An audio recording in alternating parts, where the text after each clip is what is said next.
It's over 9,000!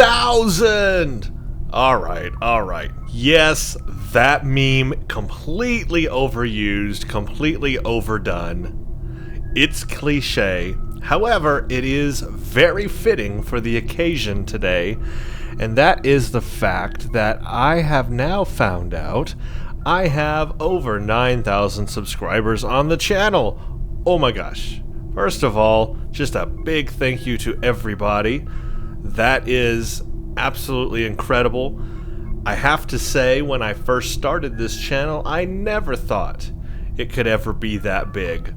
I started my channel, of course, with this MMO, Star Trek Online, and let's be quite honest, Star Trek Online is not an extremely popular and well-known MMO. This is not WoW, World of Warcraft. This is Star Trek Online. It's a very niche MMO. In fact, in the media, this game does not have a very high rating. Now, I love it, but it just doesn't get a lot of good ratings in the media. Anyway, naturally, I had hoped that a lot of people would view my videos, but I didn't count on it. But oh my gosh, I cannot believe that it is over 9,000. That is absolutely amazing.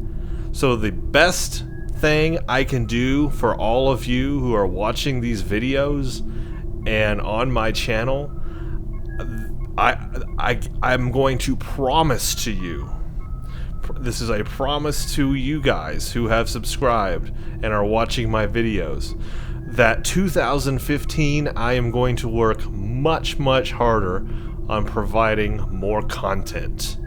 I'm going to work to get it out there. We're going to do more Star Trek Online.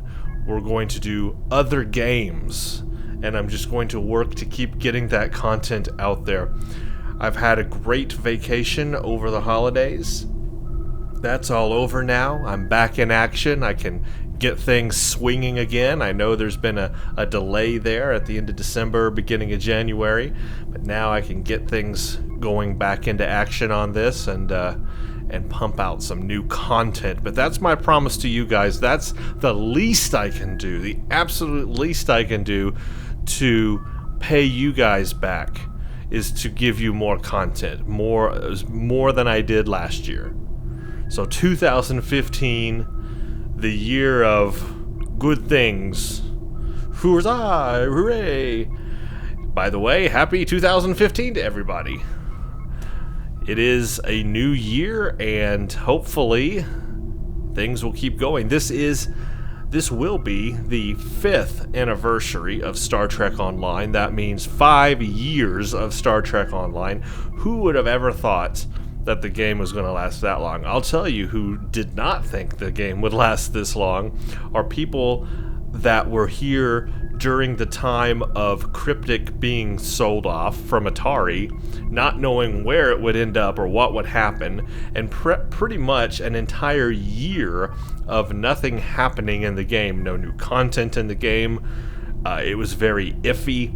People were wondering what was going to happen. There were doomsday threads everywhere, and it survived. PWE bought them, but now I've been reading some things that I don't know, some other things may be going on. Maybe Cryptic is not going to be under PWE forever. I don't know. There's rumors out there. All kinds of weird things are happening. I don't know all of that. Who can predict the future? All I can say is this year will be the 5th anniversary of Star Trek Online. It has survived. It is a survivor. If it can go through the entire Atari to PWE thing, then whatever else is coming down the pipeline in the future for this game, it can probably handle as well. I want to see it continue because, well, there's no other competition for this game. It is pretty much the only Star Trek MMO that's out there right now. And being that it has lasted 5 years, you can consider that successful. It is a successful game in that right. It has earned its place. I just want to see it continue and grow content. And as that new content grows, me, the doctor, will be covering that content as much as I can. Again, I just want to thank everybody. I had to make this video because when I saw where my subscribers are at right now, I'm like, wow, I never thought. I had hoped, of course, when I created this channel that I would get, that kind of viewership, but I never thought it would actually happen. And here it is.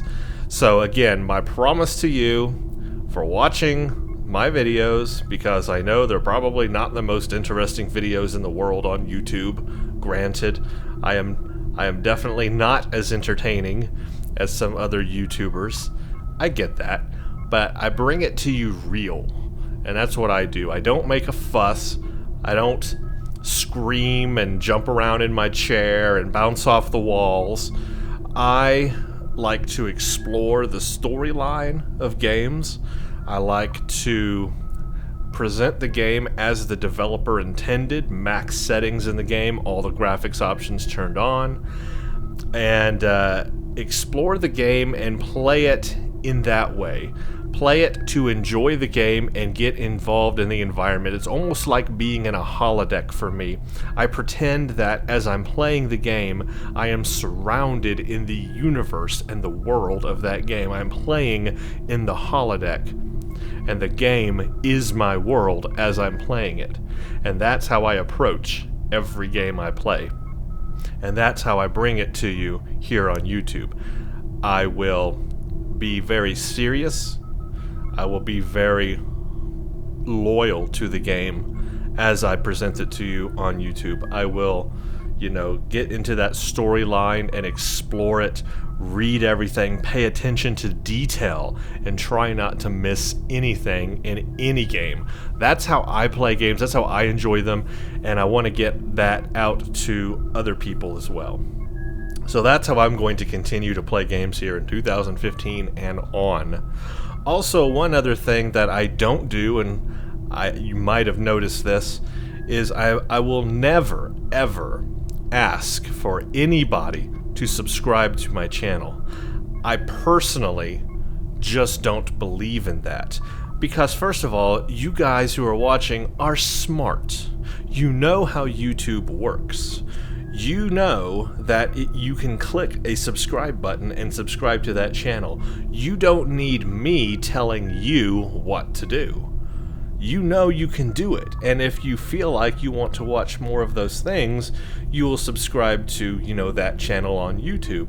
The last thing in the world is you need somebody pressuring you or telling you to subscribe to their channel.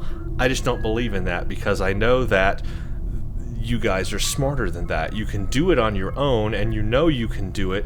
You don't need me telling you to do it and hounding you and all that. So I will never ask to subscribe to my channel.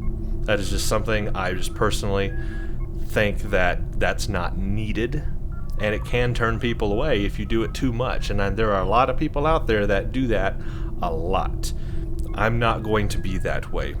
I'm going to do things different, and that's how I'm going to approach this. I will try to make it easy for you. However, if you want to, I have started to put an intro and outro video in my videos, and I will make a link to a subscribe button so that it's there for you, but I'll never ask you to do it. Because you're smart, you can do it if you want to, or if you don't want to, you don't have to. Completely up to you. I believe in free will, and I'm not going to tell you what to do. All I'm going to do is thank you and give you my thanks and appreciation for watching all of these videos and getting to this point. As my channel grows, I am able to do more, and that's going to be really awesome. I'm looking forward to really pumping out some more, more videos more frequently. Definitely will try to. It's difficult. It's not easy, especially when you have a full-time job, and this is just, a hobby, but I will do my best to do that. There's also another topic I just want to bring up, giveaways and contests. I know people like that stuff. It certainly is nice to be able to give things away. I don't have the means to do that right now, to do giveaways and contests and that sort of thing. I want to, but I don't have really the means, because anything that I would get, I would have to purchase or gather myself in order to give away. And I just don't have the resources for that type of thing right now. But maybe one day in the future, we will look into, that sort of thing, like giving something away. I've always wanted to, but getting stuff like that to do is just difficult. So I'm probably not going to have any of that in the short term. Maybe one day in the future, but yeah, I just wanted to kind of bring that up to talk about it, because I also feel that in a way, doing contests and giveaways is almost a bit of a bribe. It's like bribing you, like, subscribe to my channel and we'll have a contest. I don't want to be that way either. I never want to bribe anyone to watch my videos. So, I really don't believe in any of that. Next, just another little tiny topic I want to bring up, because this is happening a lot right now in Star Trek Online. I get a lot of friend requests, and that's cool. Hey, I want to be your friend, for sure. Here's the problem, though.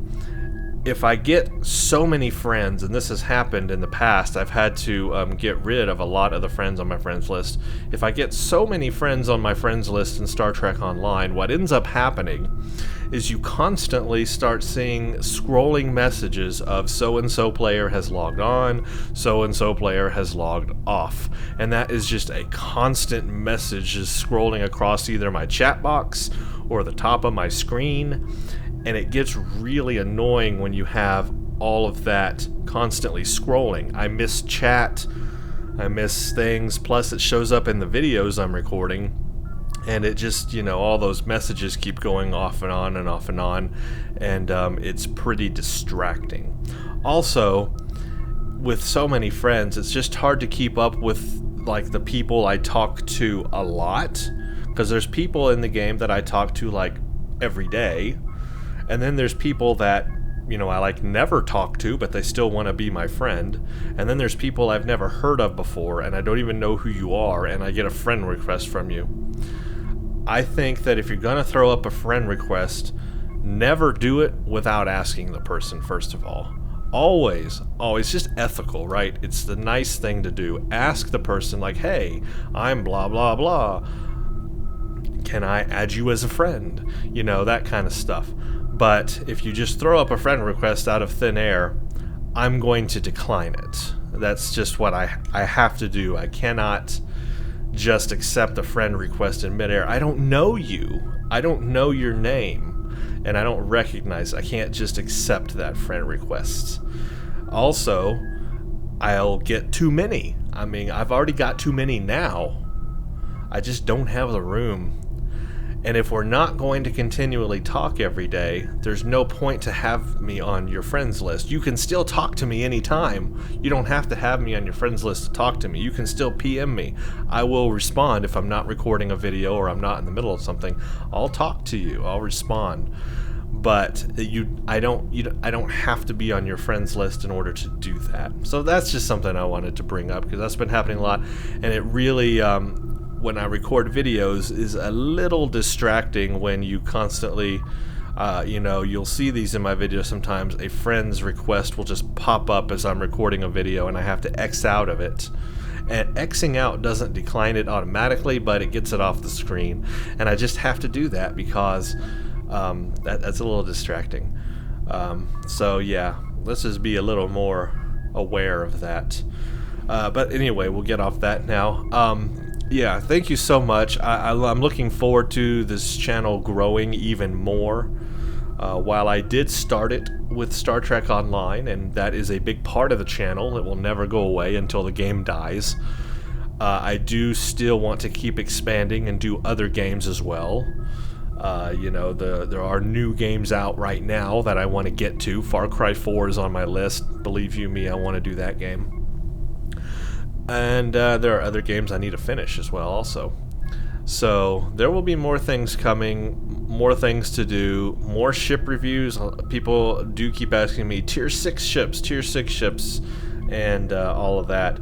Do the Scryer, do all these other ships. Yeah, I will definitely do them when I get those ships. I don't have them yet, but when I get them, and there will be a point in time when I do, then I will do those ships. Ship reviews, I want to keep that going. New playthrough series for Star Trek Online, definitely want to do that. Yes, I know that I said I want to do an evil Romulan. I plan to do that. Maybe we'll do that as well. And then another playthrough of the game, since it's all changed a lot now. Definitely got to keep all that. Many things. There's lots of stuff I got to do. 2015 is going to be a lot of stuff. So just be patient with me. Thank you for watching the videos, and I will definitely, like I said, promise to get more content out. And yeah, just looking forward to that. So enjoy, everybody. This is my Wells class bridge. I've always said I love this bridge, but the design is so weird. Check this out. I mean, first of all, a transporter on the bridge. I guess that's kind of nice, but it's like, where's the captain's chair? Is that here, I guess? It's like, why would you just have this little thing as a view screen? And then your main computer screen here. I would design this thing so differently. I like the fact it's smaller, like than the Galaxy class bridge. I think those are just too huge, to be honest with you. But I like a smaller bridge. It makes more sense. But like, first of all, this whole thing should be a window. Then a computer screen over here. Actually, it's weird because the angles are weird. What I would do is I would kind of make this not so rounded, and I would put, well, maybe it could be rounded, that's fine, but I would put like a big window, and then, yeah, that's what I would do. And I'd put railings here. Okay, here's what I'd do. I'd put railings here going this way, all the way around, like this. Yeah, that's how my railings would go. Get rid of this console here, that wouldn't be there. And then my chairs would be set up like here and here, all along, you know, that railing going this way. And then I'd put a big window here, and then right next to it is I would put my computer display. So that way I can look at both. I'll be looking forward, but at all times I would see the big window outside of the ship. And then to the right of it, a big computer display to do all the fancy stuff I would be doing on the computer. That, I think, makes more sense. Okay, I completely got off topic there. Now we're into ship design. Welcome. Okay. Well, that's where I'm going to leave the video. Again, thank you, everybody. Let's keep doing it. I don't know what we're doing, but we're doing it. That is disappointing that I can't go that way. Alright.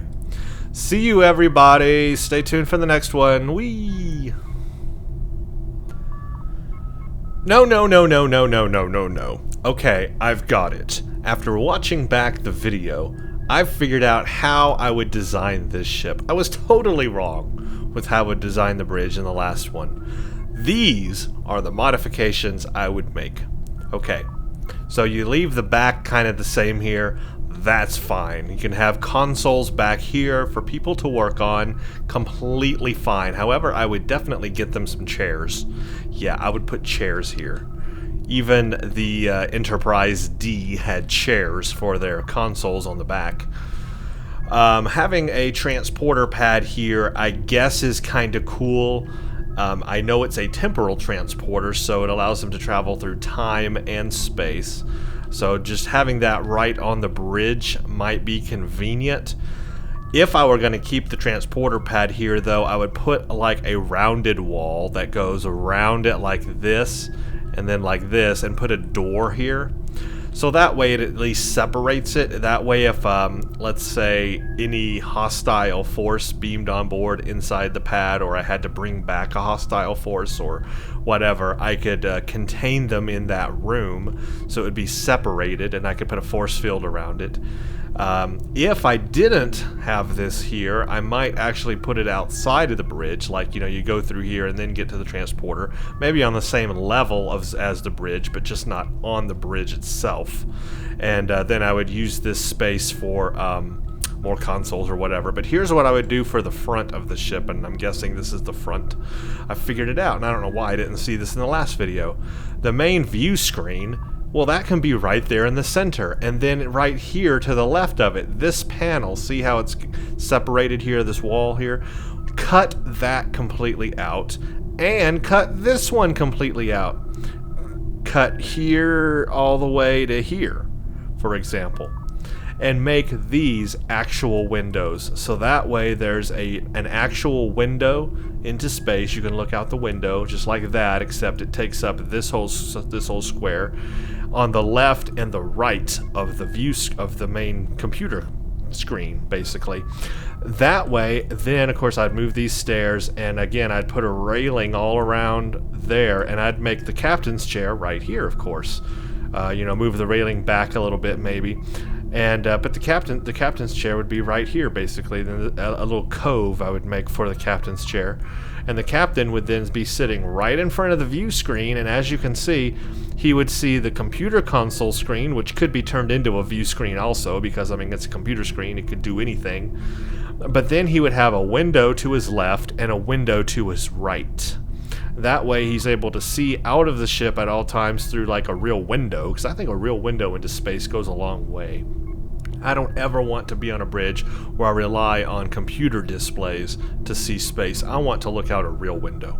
And anyway, that's a real window, so why not go ahead and just expand that? You'd have a window here, bam, you have a window here. It's almost like having a triple display setup, like on a computer, where you can do triple display gaming. You can have a triple display setup, except two of the displays would be actual windows. And now, because this is obviously the future, 29th century Starship, the windows can be, you know, screens themselves. You've seen this in future sci-fi movies, where a transparent surface like a window or a clear piece of glass can have computer displays overlaid as a layer on that screen. This was even in Star Trek, the J.J. Abrams Star Trek movies. You know, their main window at the front of the bridge had computer displays that could be overlaid on it. So it'd be like that. So these would be windows that could have displays, you know, overlaid on it.